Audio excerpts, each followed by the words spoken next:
I have thought about that morning many times. I have turned it over in my mind the way you turn a stone in your palm, not because the stone is beautiful, but because you need to understand the weight of it. I have thought about what it meant to walk back through that gate. What it meant to carry the box across that compound floor. What it meant to climb those veranda steps and stand in front of a man who had spent 18 years making peace with what he had allowed. Chief Adebayo Olusanya was 72 years old when I came back to him. He had never been the kind of man who feared mornings. That was what everyone said about him, the whole of Igbogila, Ogun State, where he had lived his entire life, where politicians came to him before elections, where people brought their problems to his gate and left with his advice. He sat in the front row of the Cherubim and Seraphim church on Sundays and sang loudly. He made decisions for other people without being asked and was thanked for it. He owned property on the main road. He had standing. He had never gone to bed afraid. He had never woken up afraid. But I think, on that Tuesday morning, when his granddaughter Titi came sprinting across the compound shouting about a fine woman with a box, I think something moved through him that he had no name for. He picked up his newspaper. He read the same paragraph 3 times. He could not say what he was waiting for. But some deep part of him already knew. He had spent 18 years carefully arranging his thoughts so that the truth stayed at a comfortable distance.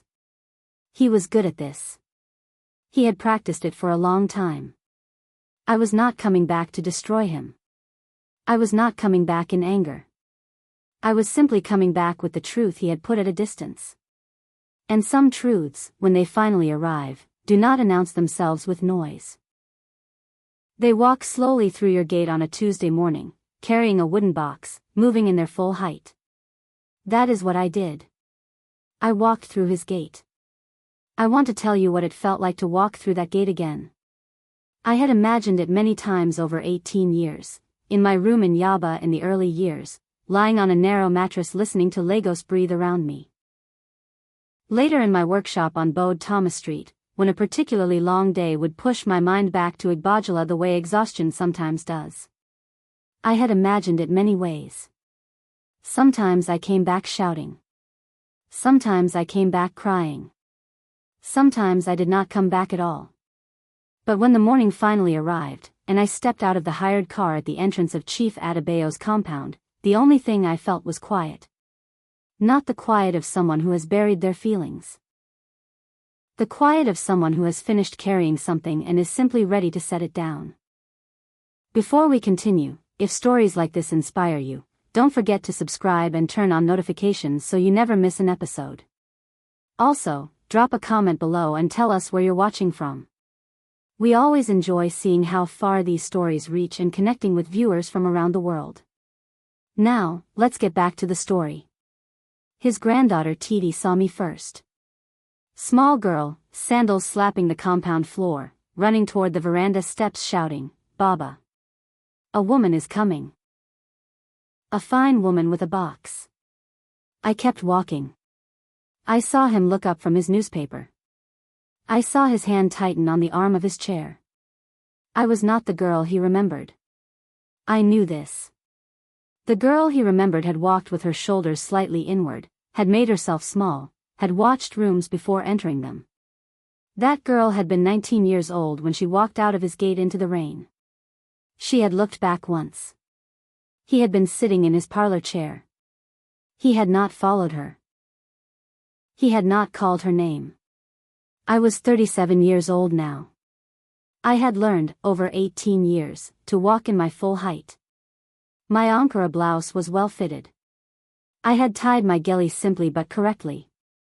I moved across his compound floor as though I had every right to the ground beneath my feet. I always had. He had simply never told me. I saw him look at the box before he looked at my face. I noticed this. I filed it away, quietly. It told me something important. That he had been thinking about the box too. That the box had not left his memory the way other things had not left mine.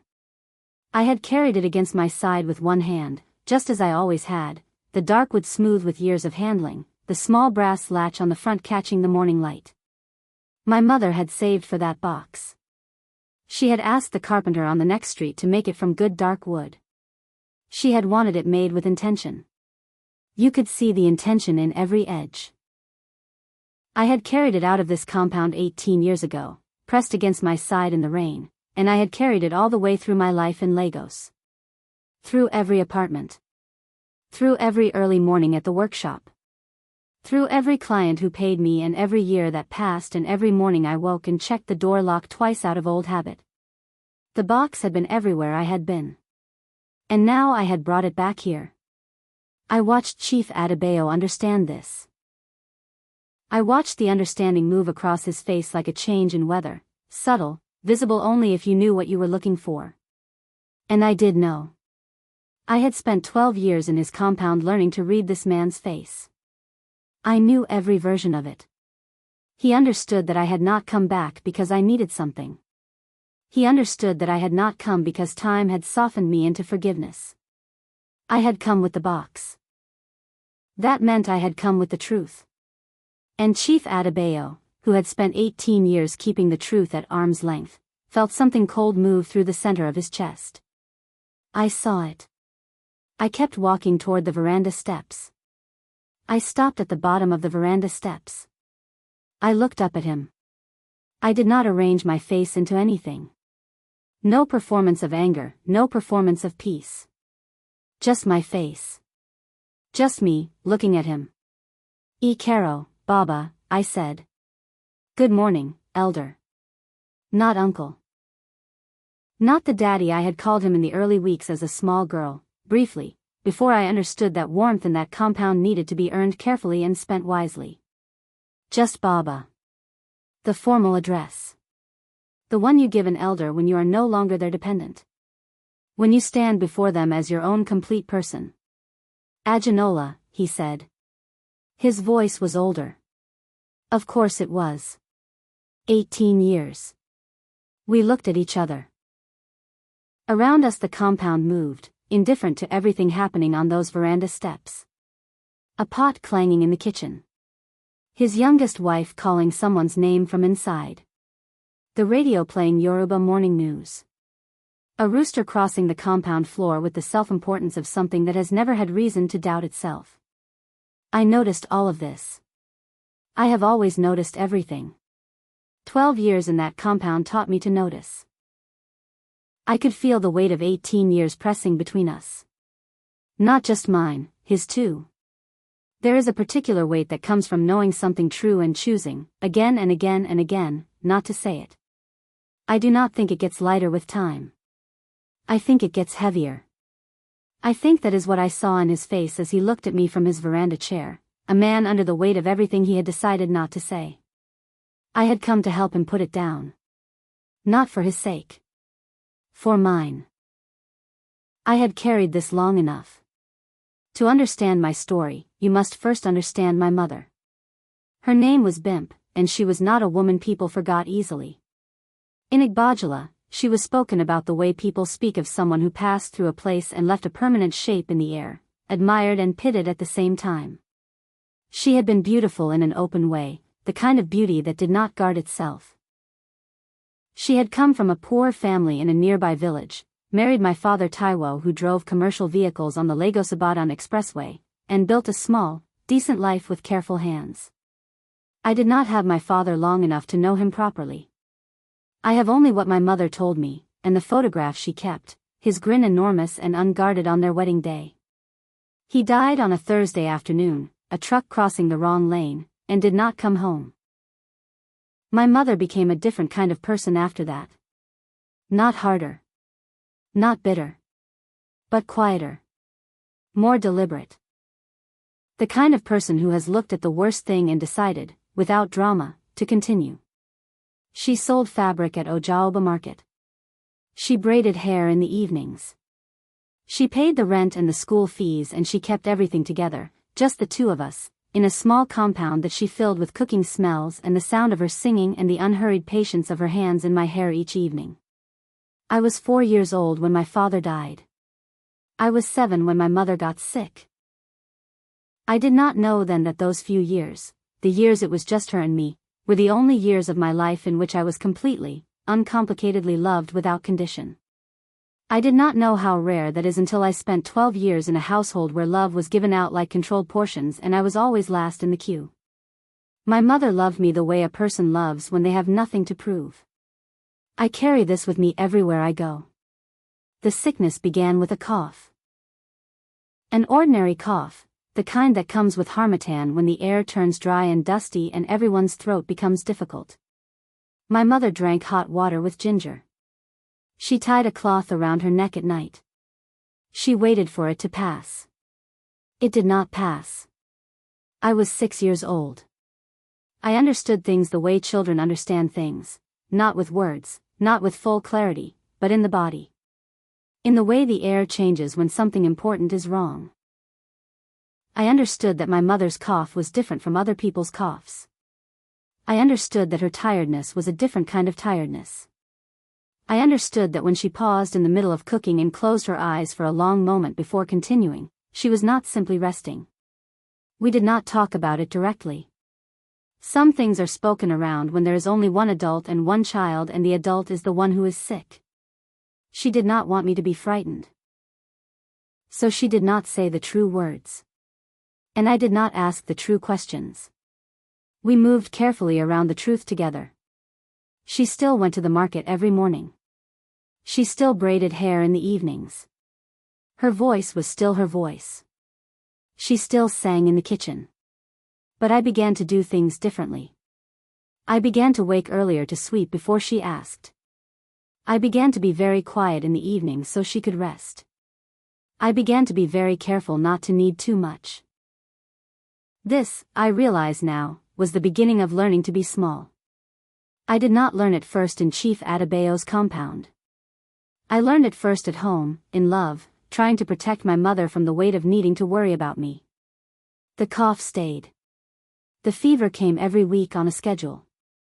And I swept the floor every morning and tried to take up as little space as possible. My mother died on a Thursday morning. I was 7 years old. I was in the room. I was holding her hand. I felt the exact moment it happened. Not dramatically, not with any sound or movement. Just like the difference between a candle burning and a candle that has just gone out. The same shape. The same object. But no longer the thing it was. Outside, the compound filled quickly. Women from the neighboring houses came first. Then more women. Then men. I could hear them gathering, the sound of grief rising in the morning air, keening, praying, calling on God. The community poured in to share in a loss that was, at its most private and most painful, only and completely mine. I walked out to the veranda. I stood there and watched everyone arrive. Nobody came to hold me. I want you to understand this. This is where everything started, not my mother's death, because I could eventually find language for death. But this, the fact that grief became communal so quickly. Became a performance and a gathering and a shared thing, something that belonged to everyone now. And the 7-year-old girl who had been holding her mother's hand stood alone on the veranda while all of it happened around her, and not a single person stopped to simply hold her. I stood there alone. I have never forgotten this. Not because I am bitter about it. I stopped being bitter a long time ago. But because it is the first true picture of how the world works, and once you see a true picture you cannot unsee it. People feel their own grief first. The child in the corner waits. I learned to wait. I learned to take up very little space. I learned to be the child in the corner. The day before she lost the ability to stay awake for long, my mother called me to her bedside. She pressed the wooden box into my hands. I had seen the box before, sitting on the shelf in her room, always locked, always careful. But she had never given it to me directly. She pressed it into my hands with both of hers over mine. The pressure of her hands, I think, has stayed with me my entire life. I can still feel it.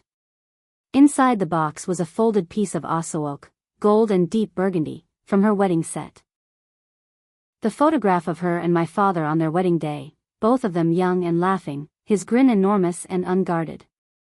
Her small notebook filled with her handwriting, recipes and prayers and small observations about ordinary things, the kind a person writes without knowing someone will read them as sacred later. And a sewing needle, tucked into the fold of the cloth, catching the light when the box tilted. "Keep this with you," she said. Her voice was still clear, even when most of her was not. "No matter what happens next. No matter what anyone tells you about yourself later. Keep this safe." I was 7 years old. I did not understand everything she was giving me. But I understood the weight of it. I understood that she was giving me the most important thing she had. And I understood, in some way that was too large for words at 7, that she was not just giving me objects. She was giving me herself, the version of herself that existed before everything went wrong. The young woman in the photograph. The woman who wrote prayers in notebooks. The woman who had believed in things enough to keep them. I nodded.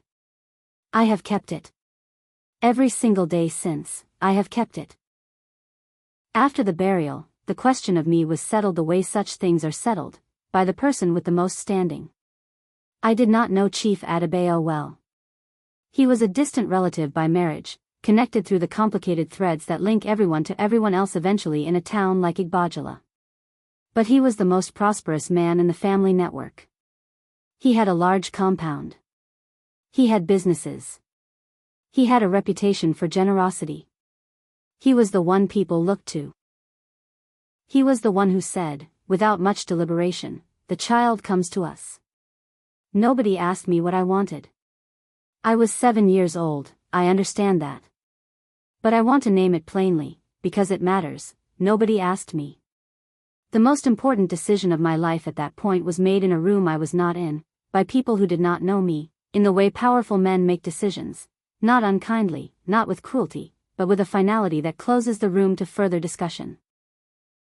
I was given a small raffia bag and told to pack my things.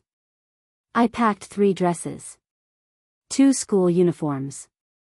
My mother's Bible. The wooden box I held against my chest. I did not put it in the bag. Even then, I understood that the bag belonged to the journey. The box was different. The box belonged to me, and I was going to carry it myself. I had never been to Chief Adebayo's compound before. I had a vague sense of it as a place of order and importance. The women who talked about it spoke of it with a particular tone, the tone people use for things they respect and slightly fear. I walked through the gate holding the box against my chest. I did not know yet what was waiting for me inside. I stood at the entrance and took it all in carefully. High white walls. A well-swept floor without a single leaf out of place. Flower pots arranged in a precise line along the veranda. Children's voices from near the kitchen. The smell of cooking and floor polish and order. Everything in that compound had a place. Everything belonged there. I understood, standing at the entrance with my raffia bag on my shoulder and the wooden box pressed against my chest, that I was entering a place with rules I did not yet know. I would need to learn them quickly. The cost of not knowing the rules, I could already feel it. Not stated anywhere, just present. Like pressure in the air before rain. Al-Hajja Ramota met me at the veranda steps. Chief Adebayo's wife was tall and well-dressed and carried herself with the full authority of a woman who had never had reason to doubt her own importance. She looked at me for a moment. Not unkind. Not warm. Just assessing. "Come inside," she said. "You will sleep in the room with Kemi." That was my welcome. No embrace. No acknowledgement of what I had just been through. No word from my mother, no softness, no moment of recognition that I was a small child who had, 3 days ago, been holding her mother's hand when she died. Just, "Come inside. You will sleep in the room with Kemi." I followed her in. I held the wooden box with both hands. I began, that afternoon, the careful work of learning the rules of a place that did not know how to hold me. Al-Hajja Ramota Olusanya was known throughout Igbogila as a woman of good character. I want to be honest about this. She was active in the mosque. She cooked large pots for naming ceremonies and funerals. She sent food to sick neighbors without being asked. She dressed beautifully and organized her household with the precision of someone who understood that a well-run compound was a form of public achievement. Other women came to her for advice. She was spoken about with respect. She was not a monster. This took me a long time to understand, and understanding it was, in some ways, harder than if she had been. Monsters are simple. You recognize them by their cruelty, which has no cover and no performance. Monsters cannot survive in communities like Igbogila, where everyone watches everyone and reputation is everything. What Al-Haja Ramota was, and what made her so much harder to defend against, was a woman of selective kindness. She loved her own children, Saad and Kemi, genuinely and fiercely. She advocated for them publicly. She celebrated their achievements and forgave their mistakes quickly. With them, she was the kind of mother my mother had been to me. With me, she was careful. Not cruel. Not openly. But careful in the particular way of someone who is performing a virtue they do not fully feel. She knew the community was watching. She made sure the performance was convincing. Poor child, she would say when visitors came. She has suffered. We are doing our best. And the visitors would nod and admire her generosity. And I would sit quietly in the corner and hold my face still and say nothing. I became very good at saying nothing. The real rules of that compound were never announced. They lived in the daily mathematics of small decisions. In who ate first. Whose needs were discussed without sighing. Whose mistakes were corrected quietly and whose were mentioned to neighbors. Who was believed when disputes arose. Saad and Kemi ate first. Always. Even on days when food was limited, they ate until they were satisfied and I ate what remained. Nobody said this was the rule. It simply was. Their school fees were paid without discussion. My school fees were discussed as burdens. The word burden was used near me, not about me, never directly, but near me, often enough that I learned to feel it as mine. Their new clothes arrived before every Eid. I received hand-me-downs, and when I accepted them without complaint, Al-Haja Ramota sometimes praised me. This child never asks for anything. She is so easy. Said in a tone that made me understand that not asking was the condition of my belonging there. That my easiness was what made me acceptable. When Saad broke a plate, the matter was forgotten by evening. When my school uniform came back from the wash with a missing button, it was mentioned to 3 different neighbors before the end of the week. When Kemi failed an exam, a lesson teacher was hired.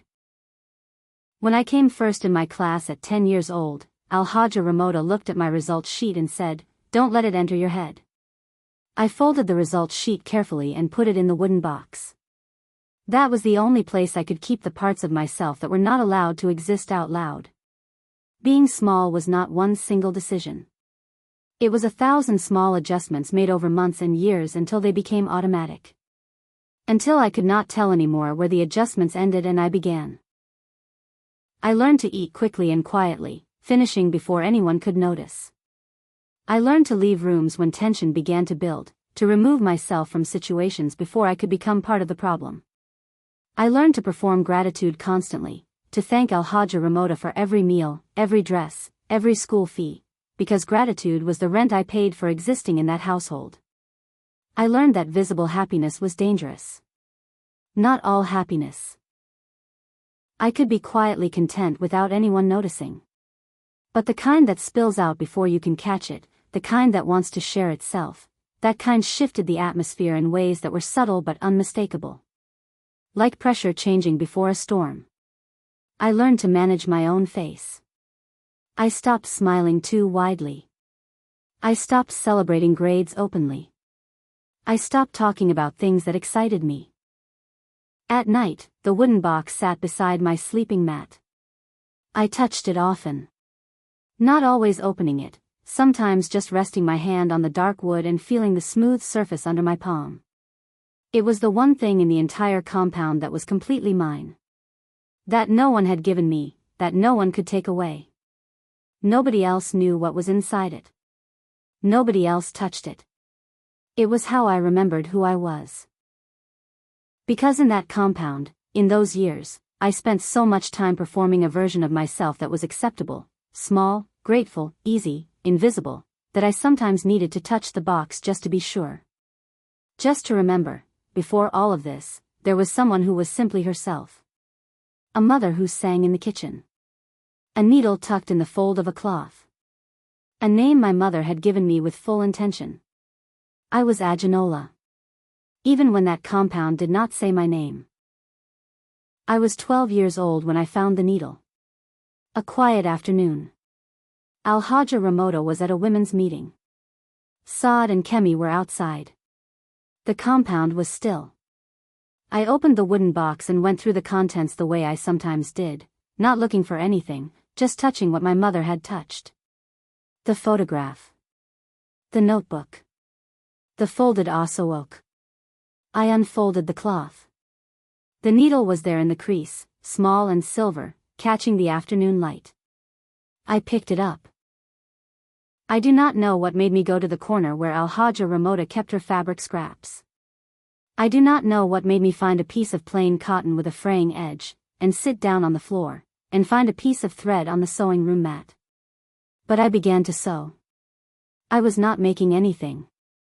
I was simply pushing the needle through fabric and pulling the thread through and watching the stitch appear. Small, even, neat. Push. Pull. Push. Pull. The motion was quiet and repetitive and completely absorbing, like something that had been waiting inside my hands for a long time and had finally found its way out. My mother had never taught me to sew. She had not had time. But the needle had been hers, and my hands were hers. I understood this as I sat on that floor in the still afternoon. These hands that were cutting and hemming and shaping fabric were connected by direct, unbroken line to the woman in the photograph. The woman who had made choices about what to keep and what to leave. I sewed until the light began to fade. Then I put the needle carefully back in the box, gathered the scrap, and went to start the evening chores before anyone came home. I told no one. But I went back whenever I could. By the time I was 13, I was hemming my own clothes when they frayed. By 14, I was quietly altering the hand-me-downs from Saad and Kemi, taking in waists, letting down hems, making the adjustments so carefully that the clothes looked as though they had been cut for me from the beginning. Al-Haja Ramoda noticed only that the clothes looked better on me than they had on her daughters, and found this vaguely irritating without being able to say exactly why. By 15, I was making complete garments from cheap fabric. I bought the fabric with money I earned helping a neighbor woman prepare food for ceremonies. I worked on the floor of the room I shared with Kemi, cutting by eye, sewing by hand in the evenings by kerosene lamp. I kept the work quiet. I did not ask permission. Permission would have required explanation, and explanation would have required visibility, and visibility, in that compound, always cost something. For Kemi's birthday celebration, I made myself a blouse. Green cotton with small hand-stitched flowers along the neckline. At the party, women stopped me. "Where did you buy this?" "I made it," I said. I watched their faces change. Just briefly. But unmistakably. The particular look of someone recalibrating, seeing something they had not expected to see in someone they thought they already understood. The compound noticed too. Not with warmth. With the particular attention of people who have suddenly seen something useful in someone they had previously only seen as a responsibility. I recognized that look. I had been in that compound long enough to know what recognition from these people actually meant. Something was being assessed. I was careful. Al-Haja Ramoda moved quickly when she decided to act. She arrived home from the market one afternoon with a second-hand Singer sewing machine.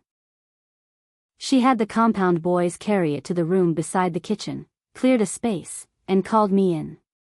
"You will work here," she said. "I have spoken to some women in the neighborhood. They have orders for you." She said it as though she was doing me an enormous favor.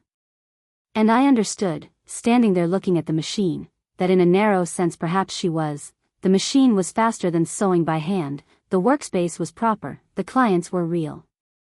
I also understood the other thing. Al-Hajja Ramota had looked at my talent and seen something to organize. Something to benefit from. Something useful. Not a gift to celebrate. An asset to manage. I accepted the machine gratefully. I said thank you with the full weight of the gratitude she expected. I sat down and ran my hands over the machine and felt the familiar settling in my chest, the one that only comes when I am about to sew. The orders came. Women from the neighborhood. A blouse for a naming ceremony. A dress for a church occasion. An iro and buba set for someone's birthday. I made every piece with the complete focus of someone doing the only thing that had ever fully belonged to her. The clients were pleased. They came back. They brought their friends. I sewed. I pressed. I folded. I delivered. I did not yet understand what was being built around me. I only understood that my hands were happy, and this was the first time in years that I had been able to say something was happy in that compound. I sewed, and I was careful, and I watched. The shift happened slowly, without announcement, without any single moment that could be pointed to. Al-Hajja Ramota began receiving the clients herself. She sat with them at the veranda table. Discussed their needs. Negotiated prices. Took their measurements. Collected the payments.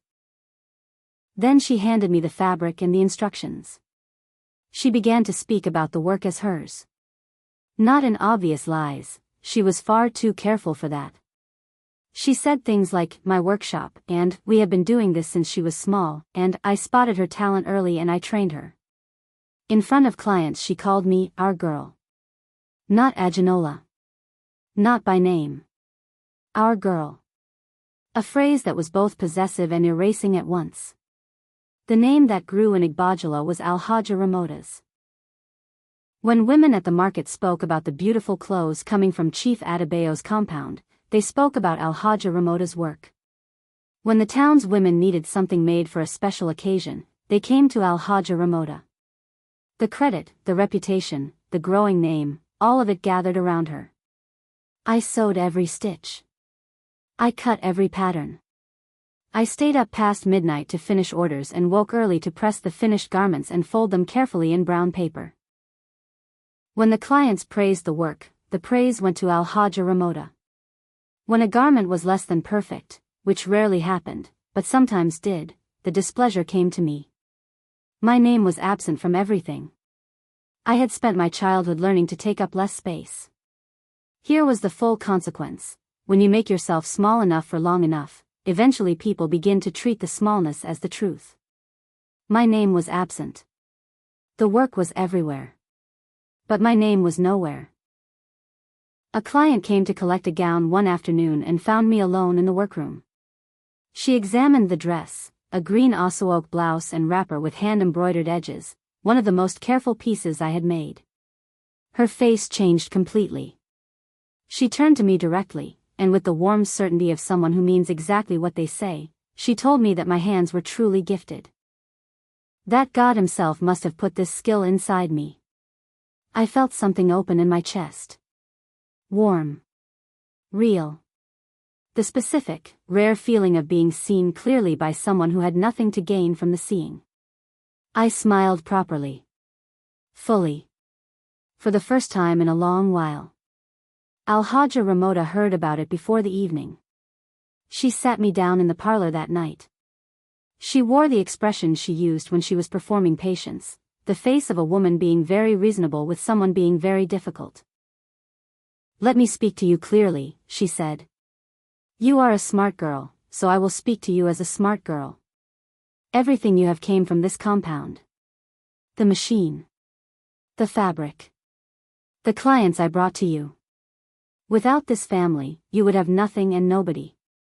So when you begin to behave as if the work belongs only to you, you are forgetting what it is standing on. She paused. I am not angry.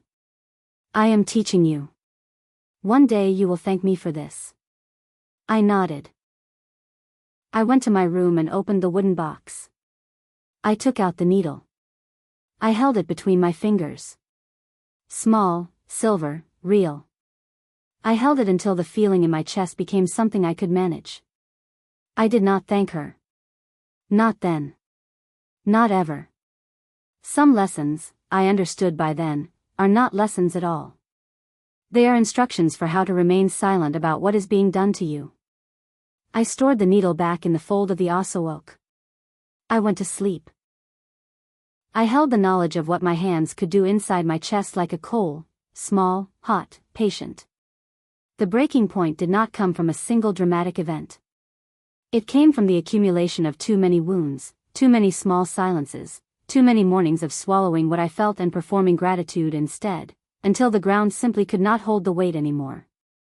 I was 17 when Al-Hajja Ramota suggested, without ever directly saying it, that I was a thief. Money went missing from the clay pot she kept in her bedroom for household expenses. It could have been misplaced. These things happen in large busy households where money moves fast and records are loose. But she chose not to treat it as a simple accounting error. She spoke about it in the evenings when neighbors came to sit in the compound, in that particular public-private space where things said casually carry the weight of announcements. She did not say, Adunola took it. She was too careful. She said things like, I don't know who to trust in my own house anymore, and I have been so open-handed with people, and this is what I receive, while her eyes moved briefly and meaningfully toward me and then away. The neighborhood understood. Within a week, the story had moved through Igbogila the way smoke moves through a compound, without anyone carrying it directly, simply drifting from house to house until it settled everywhere. Adunola. The orphan. Dishonest underneath the quiet exterior. I want you to understand what this felt like. Not the anger was simple.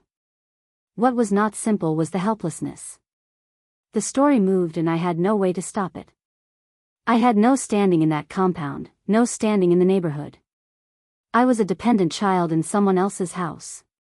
Who would I tell? Who would believe me over Al-Hajja Ramota, the woman of good character, the woman who cooked for sick neighbors and sat in the mosque? My name was damaged. And I had built nothing in Igbogila that was mine enough to defend it with. Chief Adebayo knew. I understood this even at 17. I have carried this knowledge through my entire adult life, setting it beside the other things I carried, examining it on certain nights when sleep would not come. He knew. Not in the way of someone who has accepted a truth and chosen to act on it. In the quieter, more uncomfortable way of someone who has looked at something long enough to recognize it and then decided, carefully, to look away. He had watched Al-Hajja Ramota manage my work. He had heard the way she described things to clients. He had seen how the money accusation moved through the neighborhood and had noticed that his wife did not try to stop it. He had suspected, in the honest part of himself that he rarely consulted, that the accusation was not what it appeared. He was not a cruel man. I want to say this clearly, because it is true. He was not cruel. He was something harder to name and, in some ways, more damaging to live with. A man who had made peace his highest priority for so long that it had become indistinguishable from cowardice. He told himself I was strong. He told himself life was harder for many people. He told himself his wife was not a bad woman, only sometimes difficult. He organized these thoughts each time the truth pushed toward the surface. And the truth, patient as it was, stayed below. I watched him not see me. Each time I hoped he would look directly at something real, he did not. Each time, I revised my expectations a little lower. Each time, I decided again that I was alone. I was 17 years old, and I understood clearly. No one in this compound was going to tell the truth on my behalf. If the truth was ever going to be said, I was going to have to wait until I was the one with the standing to say it. I was 19 years old when I left. It was the rainy season. The steady, patient rain that falls across Yorubaland and makes the red earth smell rich and alive. I had been saving money for months, folding small amounts at a time into the wooden box, beneath my mother's photograph, the safest hiding place I knew. I had bought a second-hand bag from the market the week before. I had thought through the timing carefully. I moved through the dark house at midnight in bare feet. I knew every board that creaked, every shadow that was safe to step through. I had learned that house over 12 years the way you learn a place you cannot leave, not with love, but with the thorough, involuntary knowledge of someone who has had no other choice. In the main parlor, Chief Adebayo was sitting in his chair. He was not reading. Not sleeping. Just sitting. The way old men sit when sleep will not come and the mind will not quiet. He saw me immediately. He saw the bag on my shoulder. He saw the wooden box pressed against my side. He saw my bare feet on the parlor floor and the rain falling silver through the window. He looked at my face. I looked at his. I gave him 3 breaths. I counted them. I was giving him the space, not to stop me, not to apologize, just to say one true thing. Just to see me, once, with full honesty. His mouth opened. It closed. He looked down at his hands. I turned. I walked out into the rain. I did not run. I walked. Because walking said something that running could not. Running says, I am afraid.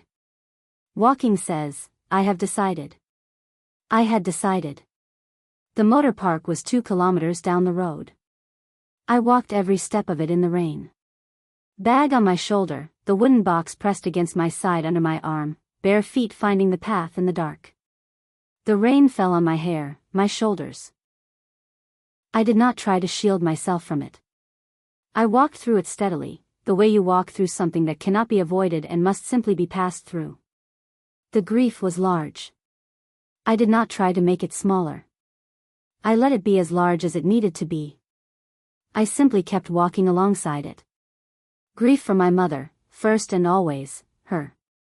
The mother who had given me a box and a needle and the instruction to keep them no matter what anyone told me about myself.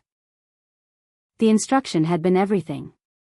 I had not understood this fully until that night, walking through the rain, feeling the box solid and real against my side. Grief for the childhood I had deserved and not received. For the 12 years of making myself small in someone else's house. For the man in the chair who had seen me and looked at his hands. Not because I needed him to have stopped me, I did not. But because I had given him 3 breaths and he had used them to look away. The last night bus was still at the motor park. I paid my fare from the money in the wooden box. I put my bag on the overhead shelf. I held the box in my lap. When the bus pulled out of Igbogila, I looked straight ahead at the dark road opening in the headlights. I was 19 years old. I had my mother's needle and my mother's hands and the absolute knowledge that no one was coming to help me. I had to build something from what I had. I looked at the road ahead. I was ready to begin. In Lagos, I built something real. I want to say this plainly, without drama, because the building was plain. It was not a miracle. It was work. I found a position through a contact my schoolteacher had mentioned years before, a tailor in Yaba named Mama Kike who ran a clean, serious workshop and had no patience for laziness and great respect for skill. I swept floors for 2 weeks. Then she put me on the machine. I did not resent the sweeping. I had come from a compound where I swept floors every morning for 12 years and was given nothing in return. Sweeping for 2 weeks and then being given a seat at a machine felt like abundance. I took evening classes in business and pattern design. I paid for them with money I earned, attended them after full days of work, wrote everything useful in a 20 naira notebook. I moved apartments 3 times in 4 years, each time to something slightly better. I checked the lock on my door every night before sleeping. Twice. Always twice. I have never been able to break this habit, no matter how safe the building, no matter how quiet the neighborhood. I wake at the sound of footsteps in corridors. I sleep lightly. I know where this comes from. I have made peace with it. Some wounds become part of how a person moves through the world. I accepted this. I did not spend energy resenting it.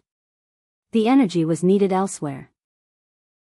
By 35, I had my own workshop on Bode Thomas Street. 6 workers. My name, Adunola, painted on the wooden sign above the door in deep indigo with a thin line of gold.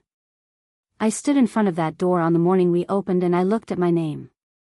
I thought of a small girl in a room who had learned to make herself invisible. I thought of a woman who had spent 12 years being called our girl instead of her own name. I looked at the sign. Adunola. My name. Above my door. I went inside and I started the day. I was 37 when I went back to Igbogila. Not because I was still angry. The anger had left long before, not dramatically, just slowly, the way fire goes out when you stop feeding it. One day I reached for it and it was not there. What remained was something quieter. A kind of settled understanding that carries no heat. I went back because Chief Adebayo was 72 years old and would not live forever. There was something that needed to be said while someone was there to hear it. Not for him. For me. To set down, cleanly and completely, a weight I had carried long enough. I sat across from him on the veranda. I told him what I had come to say. I was steady. My voice did not shake. I had rehearsed nothing. Rehearsal would have made it into a performance, and this was not a performance. I simply spoke what was true. I told him I understood what had been done. The stolen credit. The false accusation. The name damaged in the neighborhood. The years of being managed, contained, made small. I walked into Lagos already reduced, I told him. Already bracing myself. Already smaller than I should have been. Because I had been taught in this compound to take up less space than I deserved. I told him about the way it follows you, how you learn smallness so deeply that you carry it into spaces where no one is asking you to be small. How you have to consciously, daily, teach yourself that you are allowed to take up space. How this work never fully finishes. She tried to rewrite me, I said. You allowed it. And I carried what they wrote for half my life. He was weeping by this point. I watched him weep without moving toward him and without moving away. But I put it down, I said. Not because anyone asked me to. Because I finally understood it was never mine to carry. He asked, when I was finished, if I was well. I considered the question fully. I have a workshop, I said. 6 people work for me. My name is above the door. My mother's photograph is on the wall. I looked at him steadily. I am well. 6 months after Igbogila, a letter arrived at Bode Thomas Street. Chief Adebayo's handwriting, old-fashioned, deliberate. He had spoken to the family, he wrote. He had told them what he should have said years ago. The accusation had been false. I had been treated unjustly. He bore responsibility for what he had not done. He was not asking for anything. He only needed me to know. Money came with the letter. Quietly given. I put it toward a bursary at the primary school in Igbogila. Anonymous, no name attached. Paid the school fees of motherless children for 5 years. I did not tell Chief Adebayo. I told no one. I did it because a 7-year-old girl had once stood on a veranda while everyone else's grief filled the compound around her, and nobody had come to hold her. I cannot reach back into that moment. I cannot hold that child. But I can reach forward, into other children's mornings, and make sure the money is there. That evening, I finished my newest collection. I opened the wooden box. I took out my mother's needle. Held it in the workshop light, small, silver, ordinary. I threaded it. I made one clean stitch in a scrap of cloth, the way I had made that first stitch on the floor of Al-Hajja Ramoda's compound at 12 years old, just to see. Just to feel the motion. Push. Pull. Then I picked up my marking pencil. Drew a clean line on a new pattern page. In the corner of the page, I wrote my name. Adunola. No hesitation. No voice from somewhere old saying, "Who do you think you are?" No reflex to make myself smaller. No checking whether someone was watching. Just my name. In my own handwriting. On my own work. I looked at it for a moment. Then I put the pencil to the page. I began. You handed me your shame before I was old enough to know it was not mine. I carried it for 18 years. Then I put it down, not because you asked me to.